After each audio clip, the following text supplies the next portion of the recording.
Welcome, everybody. Those of you that are just signing on now, if you could make sure you mute yourself while we're going through the discussion in the beginning, that would be great.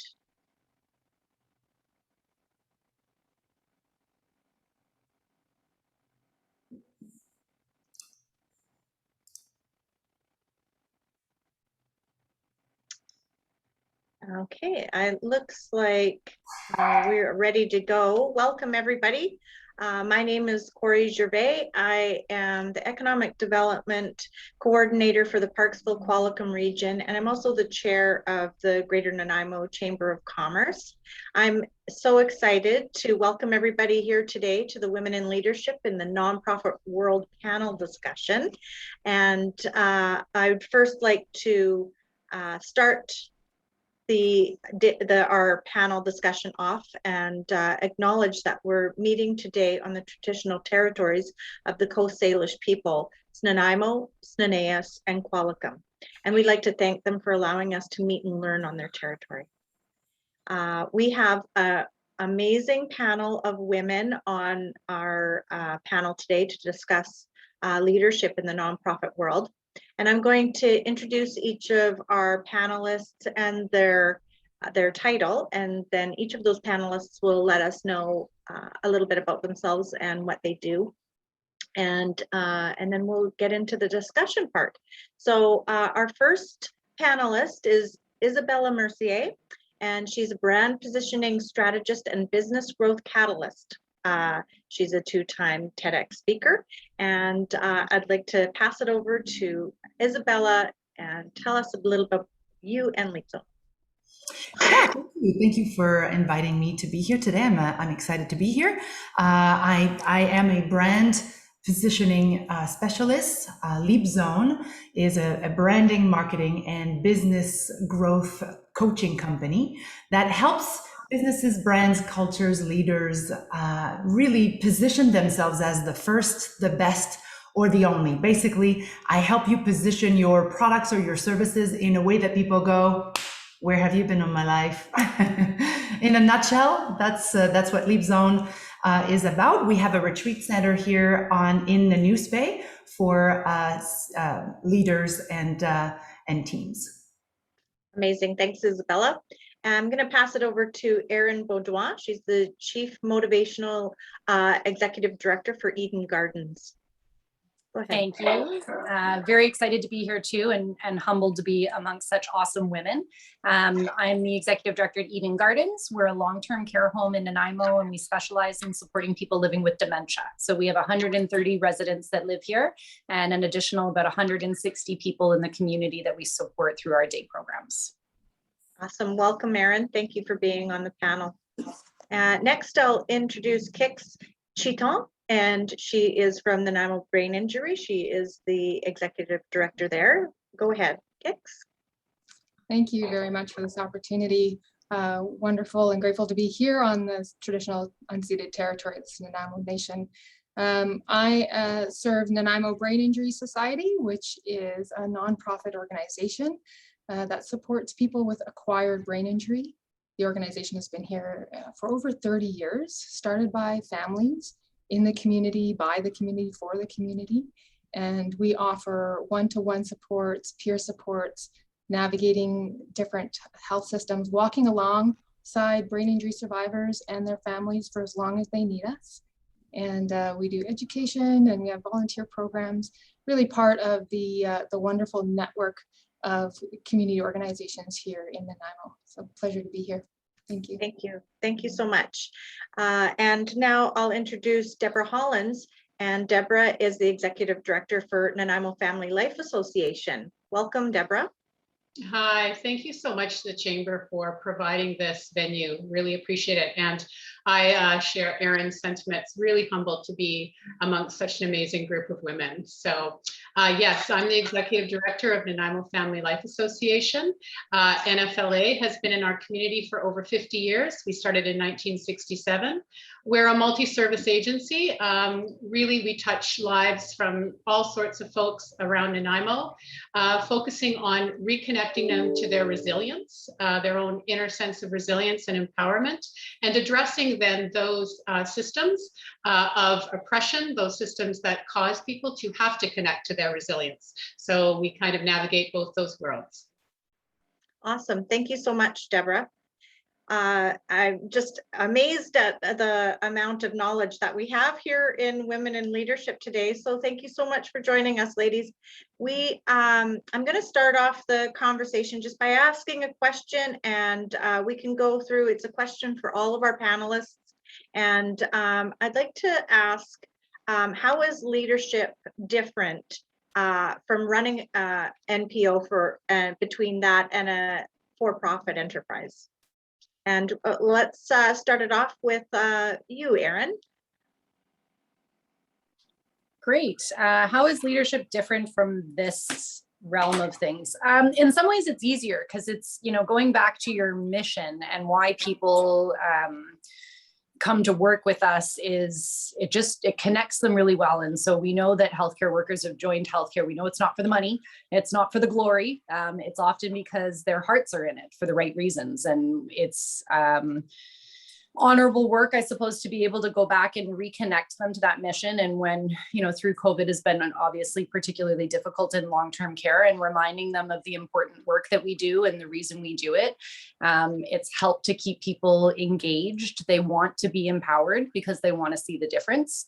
And I think not focusing on the bottom line of profits and understanding that the purpose that why we're here and why we do this work is not about the money.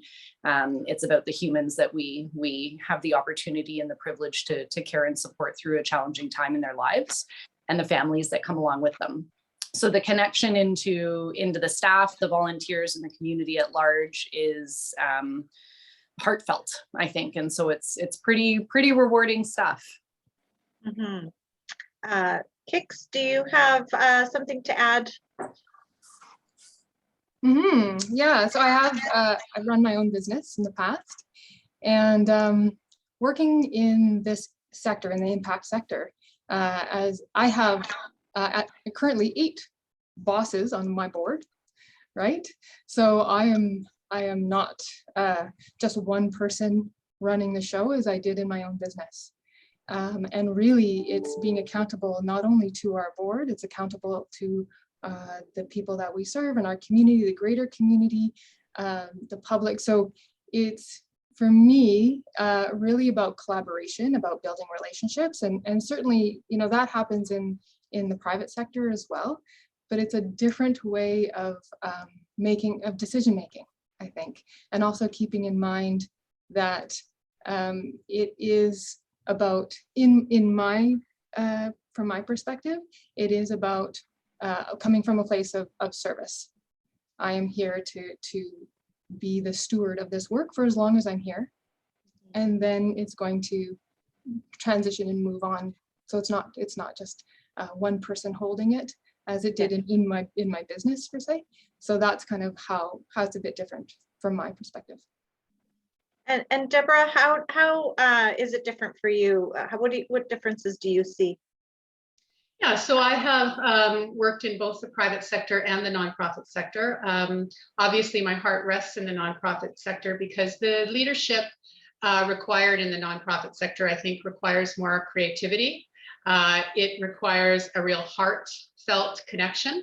Not that doesn't happen in the private sector, but in my experience, we have way more opportunity to really step into those energies in this work.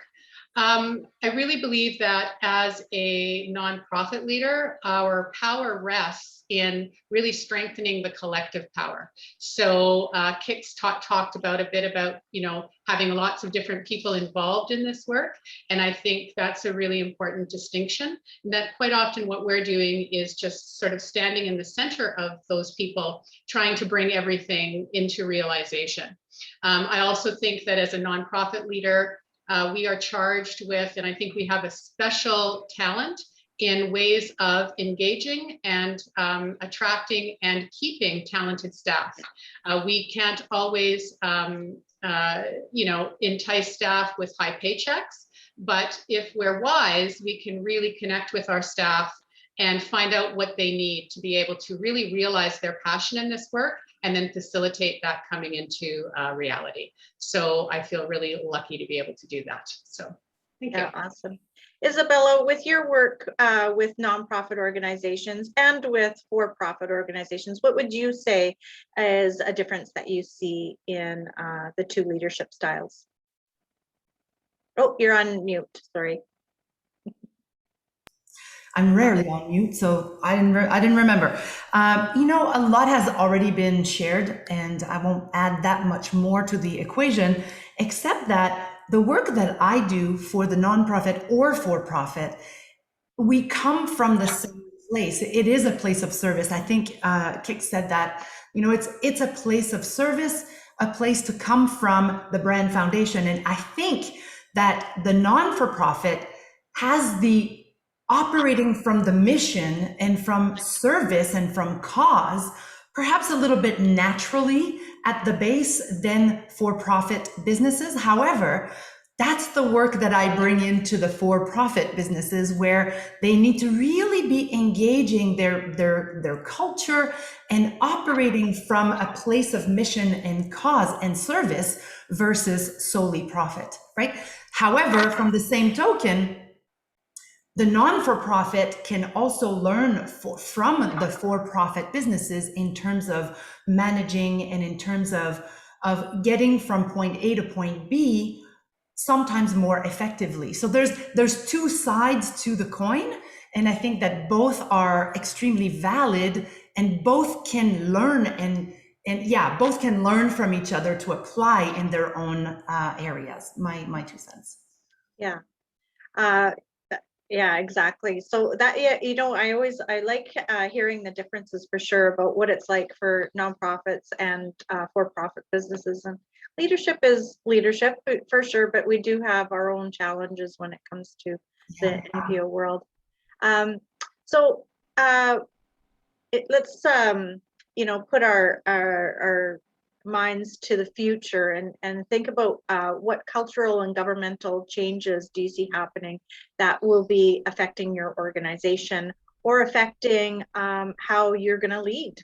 And I'll start, maybe I'll start this time with Deborah.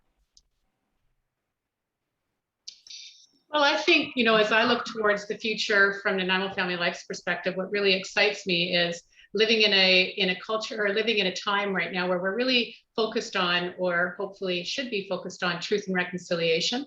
And so one of the really core pieces that we're looking at as an agency is, how do we create programs that are Indigenous formed, Indigenous led, and culturally safe and relevant. And I think that is the wave of the future. Unfortunately, it's taken us a long time to get here, but I think we are here, and we're trying to move forward in a good way with all of that in mind. I think looking at a time where we are faced with incredible empowering movements like Me Too, Black Lives Matter, all of those kinds of things, we have a duty and an exciting opportunity to strengthen our inclusivity, to look at issues of intersectionality in our work and how that we can be best informed in best practices going forward. So, you know, I'm really excited about the way that the world is moving right now, even in lots of conflict. But what I see rising up is just an incredible opportunity to address long-standing issues of exclusion and oppression that we can just start to overcome. Great answer. And I'll pass it over to you, Erin. Same question. Oh God, I hope lots in long-term care. We've seen some really nasty stuff happen over the last 18 months in our industry, and we can't let the people we've lost be in vain. There needs to be some very significant changes in the government funding. We've been an underfunded, underserved, well, and I'm sure all of our nonprofits have been underfunded and underserved over the time. And like Deborah was saying, you know, culturally safe is pretty significant. We're going to see a very large change in the demographic of clients that we serve. We're going to start to see the boomers, the top end of the boomers, moving into care. And how do we adjust the home that we try to provide and support people in living in. And that all lies on the shoulders of the staff and the families to advocate for those changes. We finally have a bit of a platform where we can be heard, and we have an opportunity to really speak loudly about what needs to change. And there's a lot. We're seeing also a big significant shift in the workforce. So not just in general shortages, which of course is difficult, but also in the way that Gen Zs and millennials want to work in their lives. So we used to be our collective agreements. We have 2 unions at Eden Gardens, and the collective agreements were written with the purpose of full-time work being the main objective, as many full-time jobs as possible. Gen Zs want to go to Thailand for 6 months of the year. They don't want full-time work. So we have to think about how we're going to evolve with our negotiating, which is a much bigger, we're in a provincial collective agreement. And how do we meet workers and clients where they're at and make sure that we can partner them together for the best of everybody? We're a community just at Eden Gardens of over 500 people between our staff and our residents that live here. And how do you meet 500 people's needs? And the staff are very important because they're the ones on the front lines doing the hard work and supporting the elders in their day-to-day life. So we've got to think about what works for them. We just recently had a staff event where we had reflexologists on site for a whole afternoon, and everybody got a little kind of foot massage going. And that's not something that 10 years ago you would have seen happening in healthcare for an appreciation event. And then the image of everything is working to change. The pandemic was hard. The death rate was very high in long-term care, and it seemed we were very villainized as an industry, that this was a horrible place to live. And if you wanted to work there, you were going to watch people be warehoused. And that's not at all what we are or what we do here on a day-to-day basis. So how do we shift that image to ensure that we're attracting people into a really needed industry? We need healthcare workers, and it is beautiful, honorable work. But we have to look at changing our image from how the media has portrayed us for the last 18 months. Awesome. Thank you for that. Kix, over to you. Yeah, thank you. Just really appreciating listening to everyone. Gosh, yeah. Okay. I'm feeling you. I'm feeling Deborah and Erin and Isabelle, Corry. So where I want to just echo everyone's contribution, but also just point out the continuation of the precarious funding that we all deal with, and to bring in, as Isabelle pointed out, how we can learn from other sectors around entrepreneurial thinking. Yes. And that growth mindset, and as Deborah said, getting creative, because we know the piece of the government pie has been shrinking. Mm-hmm. And so how and the need in our communities grows and grows and grows and grows. And so I would personally like to change the name of our sector from nonprofit to something else, the impact sector or something else, because I think it's important. Exactly. Yeah, I think it's important that we as a sector, of course, we value each other and we value the work that we do, but also to understand that we need to find and fund these services differently. So the future looks like, and you see many nonprofits in our organizations doing brilliant work in social enterprise and fee for service and diversifying funding and doing all these really great, embracing all these really great strategies. And it is a change of culture. It is a change of mindset to understand that there is support and wealth in our community, and we can be an opportunity for folks to be able to not only access services, but also contribute in a way that the wealth is redistributed and then also supported others to access those services. So I think, as Deborah said, we can be that hub of bringing those folks together and going like, okay, we need to do things differently. And how do we do that from a cultural standpoint, trauma-informed care, but also from a financial standpoint, because that's the reality that we're in. I couldn't agree with you more on that point. And I am working on a project in Parksville that is just that, is a something that will support the chamber outside of membership and outside of local governments and municipalities. Isabella, look in your crystal ball. Tell us what you see as changes that are coming down the line that are going to be affecting, good or bad, to nonprofits. Well, and by the way, Kix, I really agree with your, I would call it high impact sector, but that'd be me. That there's a lot happening right now where people have stronger voices, and instead of having a stronger voice and being shut down, now you're being more listened to, whether it's the Me Too or the Black Lives Matters or whatever else. And what we're seeing right now, what I'm noticing, is what is very overdue, the bold changes that are so overdue that people are jumping on that bandwagon. And I'll give a good example of that. They're being seen as early adopters, and I'll give you, and it's so not, it's like, you're not an early adopter. You're so behind, but now they're positioning themselves. So I'll give you an example of Amazon. There's a brand new set of ads, not that I want to promote Amazon's, I like local. However, their ads right now on television are all about people that are I can't work early in the morning. I have to go bring my child. I can't work late at night either. I cannot work more than 3/4 of the year. And then the whole ad is, you're hired, right? So they're actually being seen as early adopters to leverage this awesome shift that's happening here. Yet, of course, it's been years in the making, right? 2 years ago, working from home was an impossibility for the majority of the globe. Today, it's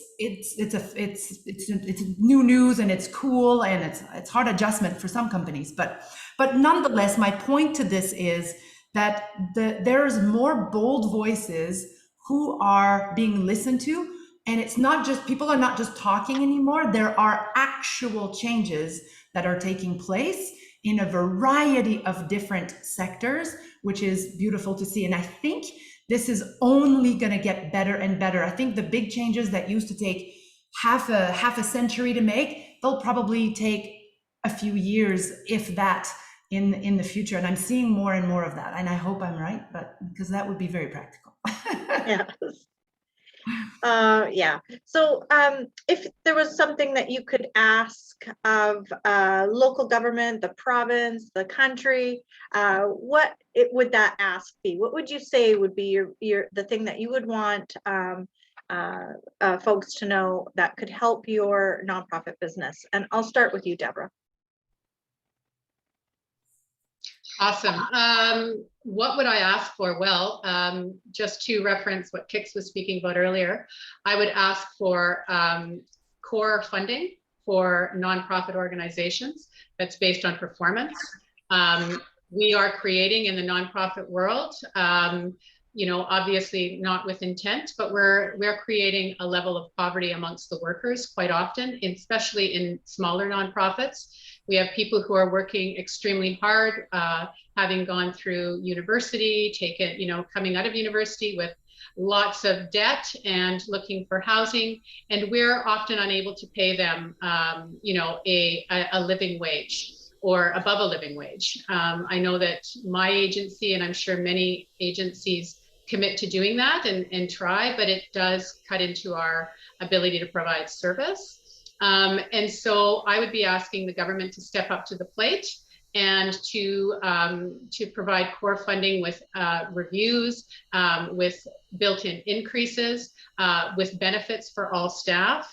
I think that's the most important thing. When we as a nonprofit are constantly having to recruit staff, figure out, and retain staff in a culture that, we just aren't able to offer them the same kind of benefits and competitiveness as other industries, we're constantly trying to recreate something and spending a lot of energy on that one thing. So that I would definitely ask for. And when I say that that core funding is based on outcomes, it's based on best practices. But, I know that I work with incredible leadership in nonprofit world, and every one of those people would be more than happy to be able to demonstrate to the funder exactly why we are worth what we're worth, and are ready to do that, happy to do that.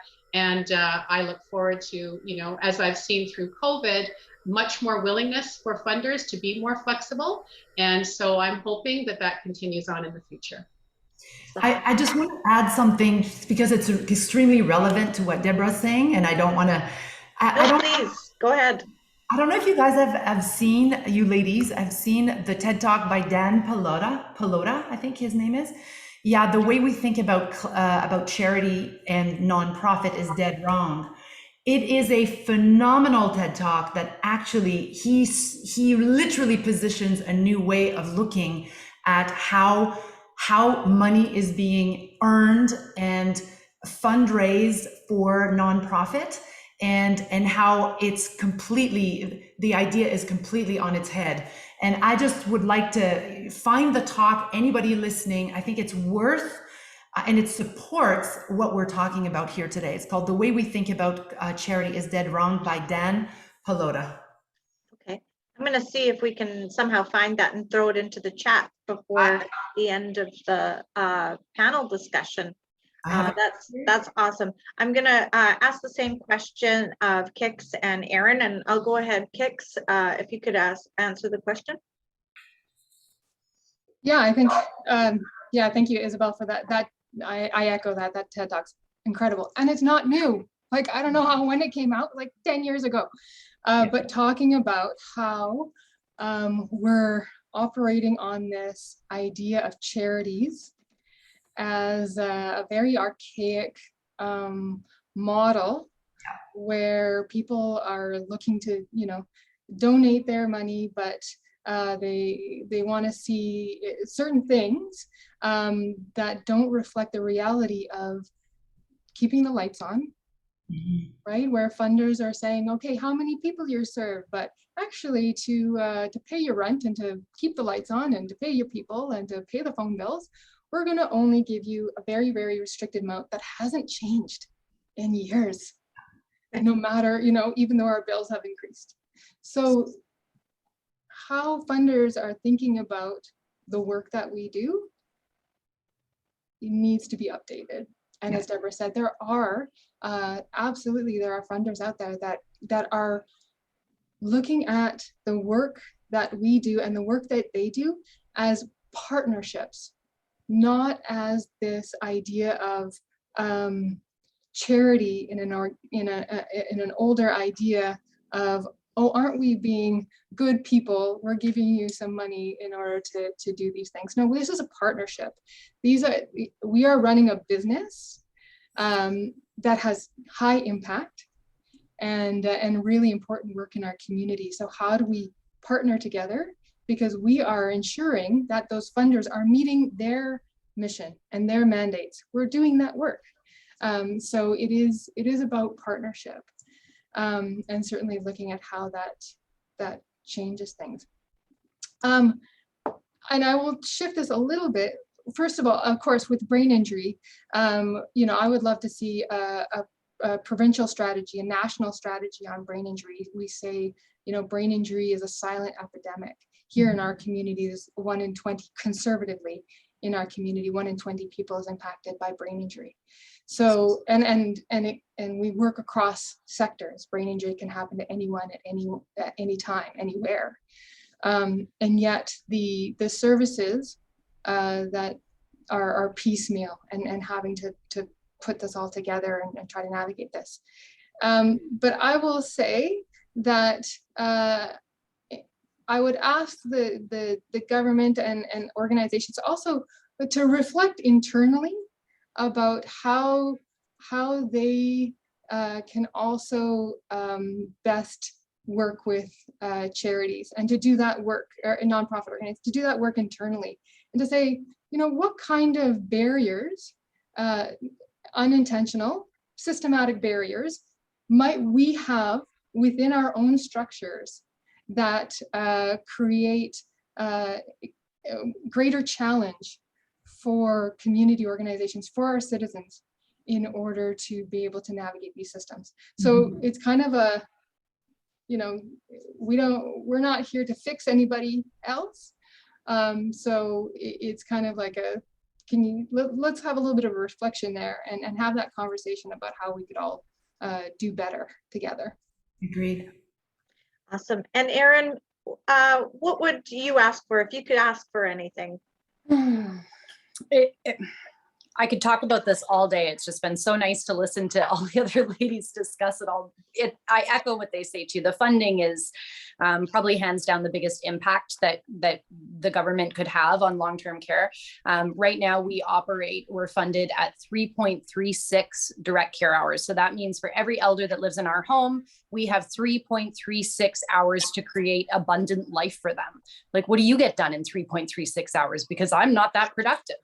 And we're not just here to do a life of care. Like, it's not just healthcare. It's not just medical stuff. They live here all the time.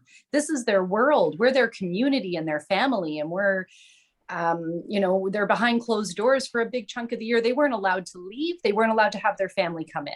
So in 3.36 hours, especially for people living with dementia and then have complex care needs on top of that, it's kind of disgraceful. Other provinces has committed to going to 4.0, but even 4.04 hours a day, where's the love there? That's really a task-focused job, and it's funded task-focused, and we cannot be task-focused. These are humans in some very vulnerable years of their life that deserve much better because they set the system up for us, and we need to do better for them. So higher direct care hours, I would like to see funding be able to compete with the private sector. So part of the reason, and I think it was Deborah mentioned earlier, we're looking to recruit these people, but we have to play to the heart because we can't pay them the appropriate amount that they're going to get in private industry. And that's not necessarily fair. So funding that is appropriate, that's competitive, and that's market value based. I would also like to see some mental health support. So there's been a lot of talk about that recently, and thankfully, and certainly in healthcare, but some of these challenges we're experiencing in healthcare, they're not new. This has been happening for decades. So a focus on mental health and an ability to improve wellness, not just for our residents, but for our staff and our community at large as well. And then things like, I think Kix was mentioning about having input from operators. So we've seen a lot of policies in the last 18 months come out, such as locking families and friends from our home for about 8 months. And that was a big mistake. We never should have locked people out entirely. We should have found a different, less risky, maybe a safer opportunity to be able to keep families connected to people living in long-term care. And some of these policies have come out and we're going, oh my God, they're not asking anybody who's actually doing this work. They're sitting around government tables, which is, that's their role, that's fine, but consult with the industry, ask the people, ask the operators on the ground level, like Kix said, about what are the barriers you're experiencing? What does this policy mean to you? How does this impact your operation? And how does this impact the people and the lives of who you're serving? We do have high accountability requirements, but they're unrealistic. So some of our accountabilities in the health authority will be, you have to have so many registered nurse hours. And if you don't meet those hours, you actually have money taken back from your organization. Now, this hasn't happened in COVID, so I don't want to throw anybody under the bus prematurely. But when there are no registered nurses out there to hire, and it costs me triple time to have that accountability met, and then money is taken back from my funding because I had to pay triple time for it, but I didn't get all those hours, is craziness. This isn't an operator issue. This isn't a management issue that I'm not going out and hiring the right people. These people don't exist in our community. And to take money back from a nonprofit in a situation like this shouldn't be legal. And then again, like Kix said, dementia strategies. So looking at Canada, and unfortunately, 65% of people moving into long-term care will be impacted by dementia. I would be very surprised if people on this panel and on this call do not have a loved one that they know that has been affected by dementia. And we are seeing it more and more, and it's increasing. And people are moving in at later stages in their lives as well. So the complexity is very intense. Being able to change community to being dementia friendly so that maybe you can be at home longer and the grocery store doesn't impact you or trigger you the way that it might right now, right? So having low sensory hours and things like that, and doing dementia strategy things to help people who have sensory overloads in the community at large, so that we are just more inclusive in general for everybody. There's so much. I could talk about this all day. Oh, that's amazing. I always say, I feel like every leader of an organization should work in the nonprofit sector for a time, just to understand what it's like to do as much as you all do with the amount that you have. So it would Corry, be can I add one more thing? Yes, please. I'm so sorry. I noticed in the chat that there was an Erin Hemmons, I believe, Yes, who had Erin. mentioned around the philanthropy of things. So another thing that significantly needs to change in long-term care is the philosophy of care. We are not a hospital. We should not be operating like a hospital. We need to be a home before we do medical. Medical treatment needs to be the servant to genuine care, not the lead. So, oh, you have a bad day, let's give you a pill, cannot be the first answer we make. And building homes like ours where 130 people live together is not a realistic home. We need to build smaller houses that are real to how families would live, and then support people to live within them. So deinstitutionalizing long-term care is a philanthropy that really needs to move forward through the systems, and then funding them, because right now we'll fund it at how many rooms can you fit in how much space? And let's make the common area space smaller. But how do your bedrooms fill your house? I mean, your common area space is where you live. And so we need to flip the funding model and the actual institutional buildings of things to make them more home-like. Very interesting.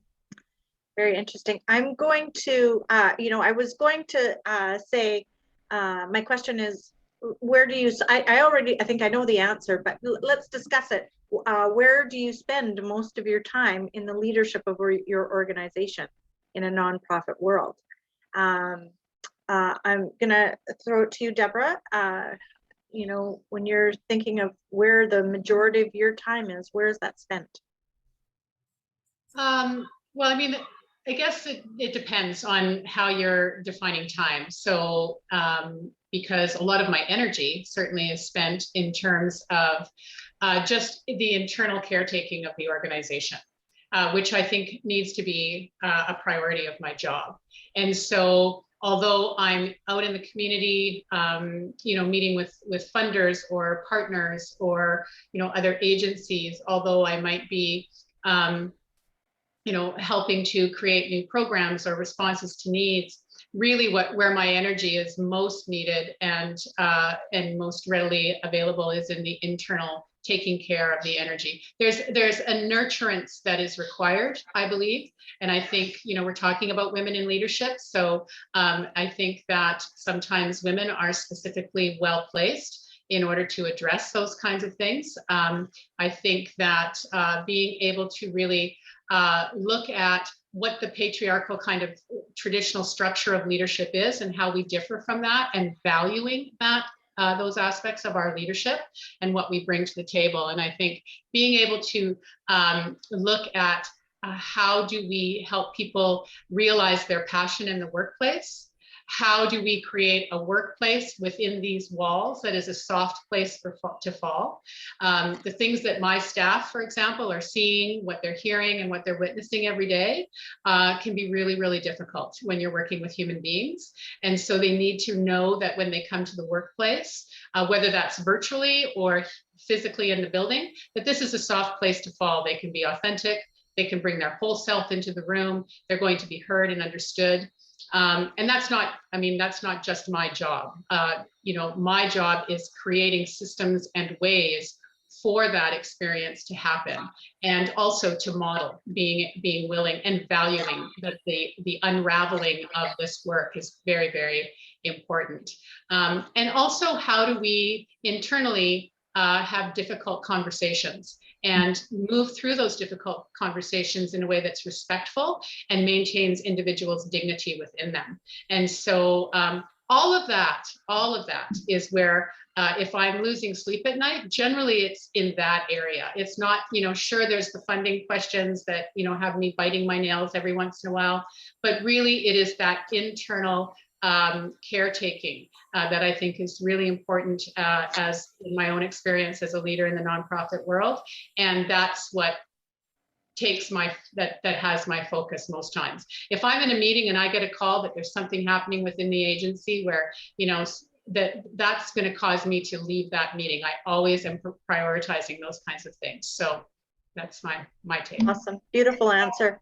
As someone in the for-profit world, I echo everything you've just said, because if I'm to lose sleep over something, it'll be exactly what you just said, and it's in alignment there with everything that you've just shared. So, yeah, thank you for that. Isabella, when you're working with nonprofit clients, is that similar to what you see them discuss about the leadership in their organization? Yeah, and because we come, although I haven't led a non-for-profit, I have worked with non-for-profit, but I haven't led one. The leadership that's been communicated here is the leadership that we live by and that we implement with the for-profit sector on a daily basis. So very in alignment. Kix, and how about you? Where are you spending your time mostly and your energy?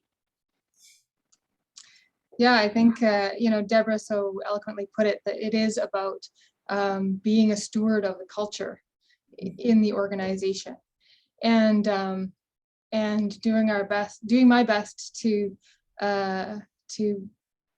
model or to be with everyone and in it, to have skin in the game, so to speak. Sorry if that's an offensive term. I don't know what their origin is, but I need to be vulnerable. If I'm asking people to come and to be here with their hearts and to show up with the kind of integrity and person-centered work that this requires to operate from a place of love, as Erin brought up. This isn't task oriented, even though we're funded in that way. And that is the kind of the conflict, is that we know that relationships, that's what makes a good life. It's not about having, you know, of course, having the supports and services and financial pieces all in place, but it is about asking that question, what makes a good life? And how do we walk with people in order to serve that goal of creating a good life? So as in my position, to me, it is really about putting myself in the place to support and to serve and to ask questions and to steward a culture of love, and that requires a lot of, as Deborah said, requires a lot of energy, and it does require a lot of time, and that's what I think is part of this opportunity, is to stretch myself, to kind of say, okay, if this is what I'm asking others to do, I want to do that myself. And building relationships internally and externally takes a lot of time and energy and persistence, and I think that's not necessarily recognized all the time, that things don't necessarily happen quickly, but when you do have relationships internally and externally with its stakeholders, that when you have a foundation of trust, that things can move quickly. And we see that during the pandemic, that when there are relationships based on trust, we can pivot quickly. If there isn't that foundation of trust, it can get really sticky. It can get really sticky and bogged down, because we have to build that trust in order to be able to move. So I think that's where a lot of my time and energy goes. Awesome, thank you. And same question to you, Erin. I wrote down so much. It's so, and there's so many things that just overlap what the other ladies have said too. I love the term internal caretaking. You know, there's such a big piece of ensuring that people have the tools and resources that they need to do the good work. The best place for me to spend my time and energy is with my staff and the elders who live here, without a doubt. But that's not often where I find myself, because I get stuck in policies and, like I talked about, that institutional model. And certainly this is a COVID problem too, that, you know, we didn't have these issues necessarily in the same level or volume that we do today. And we have obviously been through a massive emergency that has impacted the way I'm leading our organization right now in a way that I don't like it. I don't want to be implementing policies. I want to be building relationships. And when Deborah talked about those difficult conversations, and I go back to what Kix says about building the trust and relationship, the difficult conversations are way easier when you're in a trusting relationship and you could meet somebody where they're at. And I think Kix said too, to walk alongside with people. We're not here to carry them unless that's what they're asking for, but they direct their day. And we just, you know, I see our job is to empower the people who do the work and to remove the barriers and support them with the resources that they need.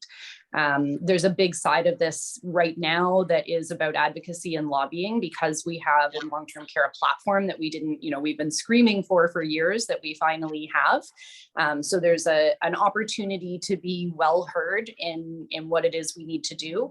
And then in the fundraising side of things, but certainly, you know, walking alongside, modeling the values as best we can, stretching. And then, you know, I make a ton of mistakes in my job on a very regular basis, and I screw up often, and I try to share and apologize and own those mistakes with our team so that they know that they can make them too.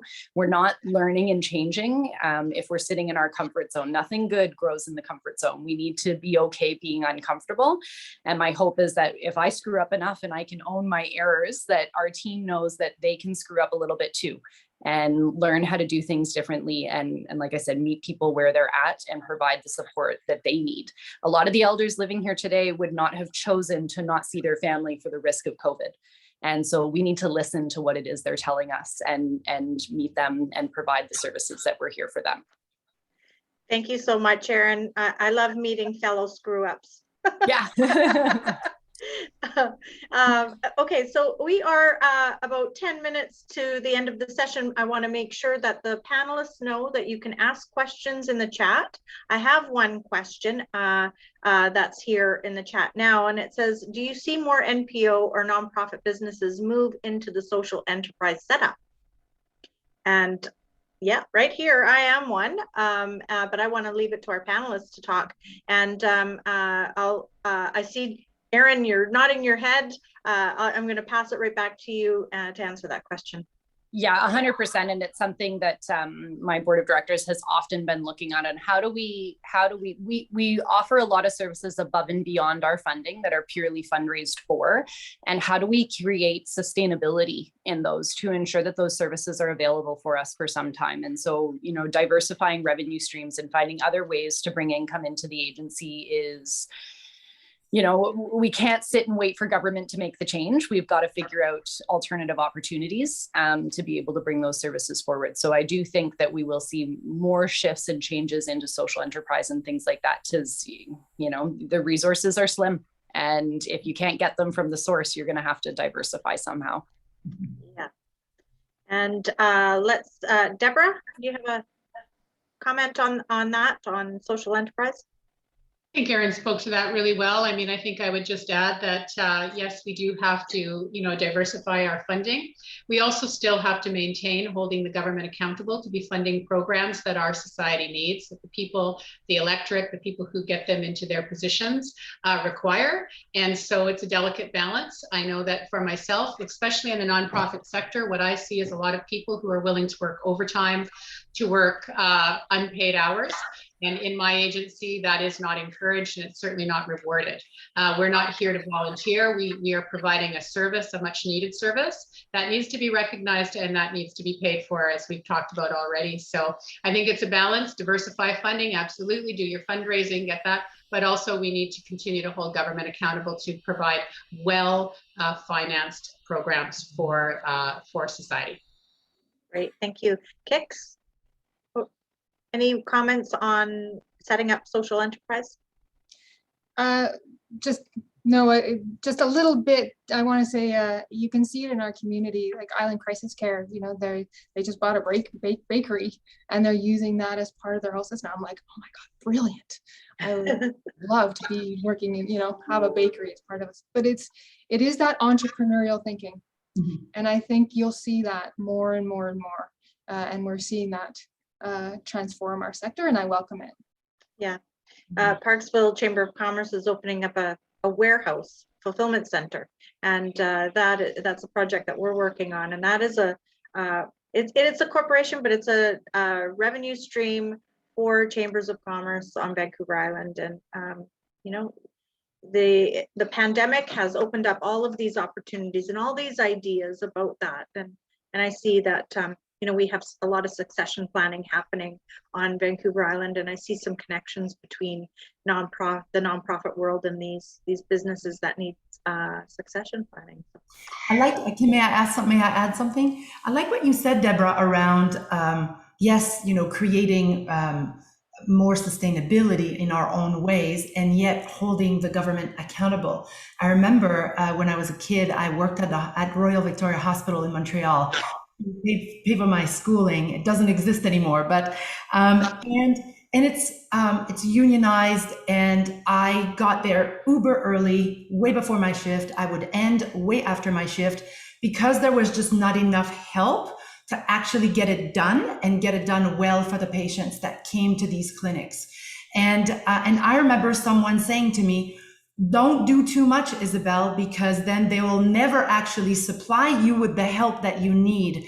And that was a really great lesson that I learned from that job, because I was like, well, this has to get done and no one else is going to do it. And who's paying for that? The patient and me, because it all falls on me, and I don't want that. But that was a great lesson. And I like the balance between being sustainable and being entrepreneur at the same time, at holding others accountable for what they are meant to do. So yeah, amazing.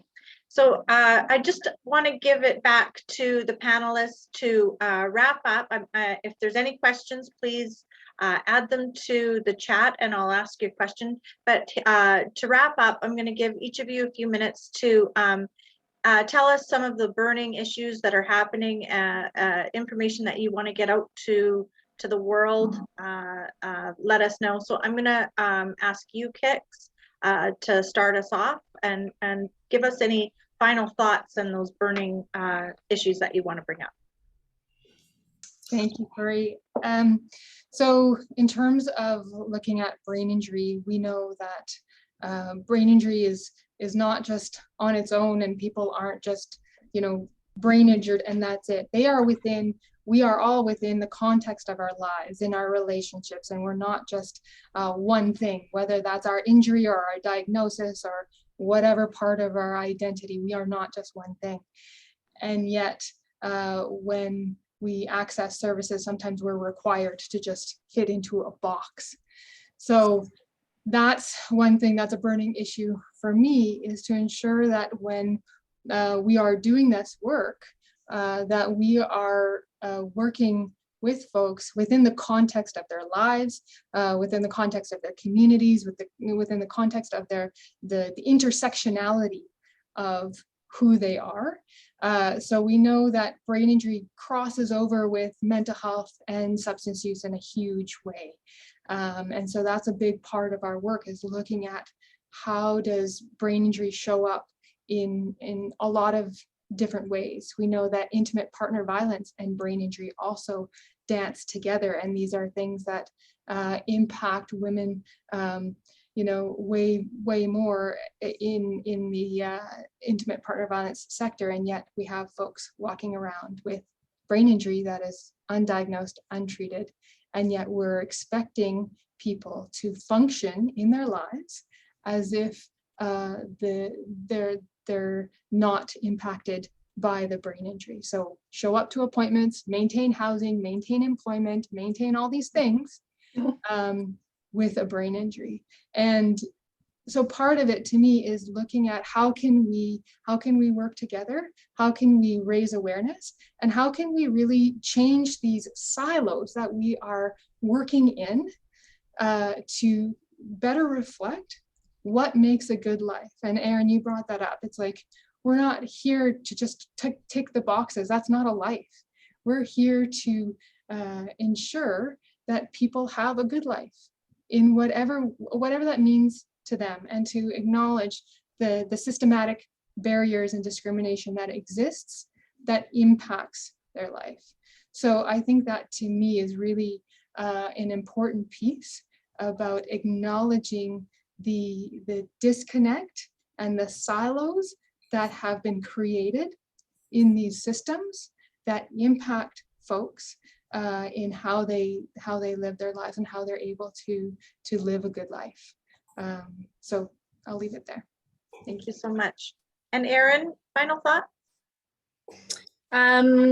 Certainly, want the world to know that 3.36, that's a pretty important number to be aware of. And anybody who's worked with anybody that has care needs at home or raised kids, what do you get done in 3.36 hours? Because it's not even close to enough. I think many people in society would be very interested to know that long-term care has still been waiting for any form of significant funding for the increase in COVID costs.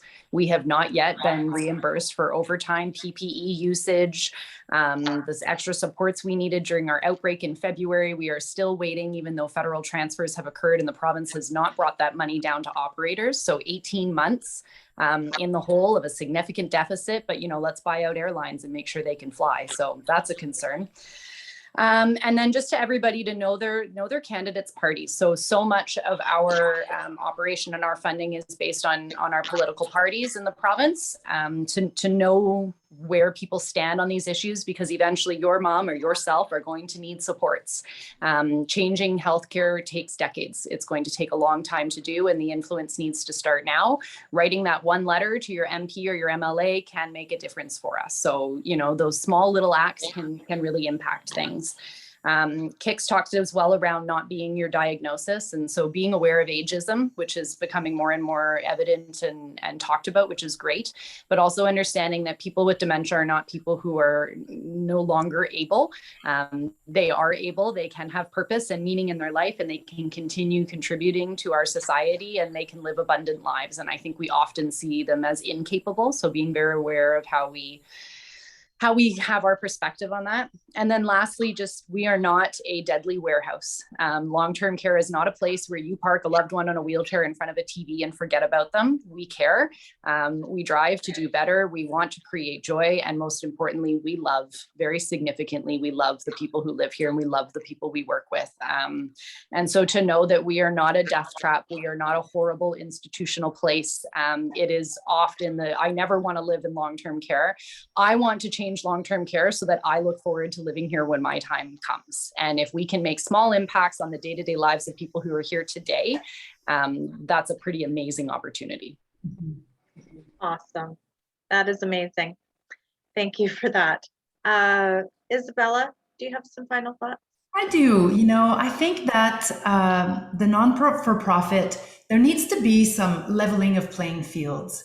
I think that there's a huge disconnect, as we said today, a disconnect between the high performance that is required to be of value, to be of good service, and there's the nonprofit at the gate of the race is starting with a 20 feet behind in terms of playing field. It's just unfair. That's definitely an unfair advantage. And I think that we're going to start seeing a lot more creative ways to get what is needed to be more of value and to operate for more of a service versus a transactional place. So, I mean, by me not being in operating and leading a non-for-profit, that's what I would have to say here in closing. Awesome, thank you. And Deborah, final thoughts? Yeah, I'll be really quick. I think what I look forward to at this point in my career is really working with nonprofit leadership to turn the tables a little bit on this funding relationship that we have. There are examples in the Western world of municipalities getting together and starting to actually inform government funders about what the needs are, rather than waiting for the call in and trying to mold ourselves into something that can be funded. I think that we have an incredible opportunity and a duty as leadership in the nonprofit world to take those stories from the staff who are doing the work forward to the funder and to say to them, actually, this is the priorities in our community. This is what we know about the landscape in our community. And this is where we need to start investing in services and in nonprofits to provide those services. So I think working with other leadership in the nonprofit world and bringing together partners that might not traditionally partner, but are working, ready to work in this area together, supporting each other rather than competing for the carrot that's being strung out for us to each try and grab a hold of. Amazing. Well, you know what, I could go on for another hour easily. I just enjoyed speaking with you ladies so much. Thank you for being part of this panel. Kix Chiton from the Nanaimo Brain Injury, thank you so much. Erin Beaudoin, Eden Gardens, thank you. Deborah Hollins, Nanaimo Family Life Association, thank you so much. And Isabella Mercier, Leap Zone Strategies, thank you so much for your time today. And if anybody has any questions that they wanted offline, you can send them to the chamber and we'll be happy to get them out to our panelists. But again, thank you so much and enjoy the rest of your day. Thank you. Thank you.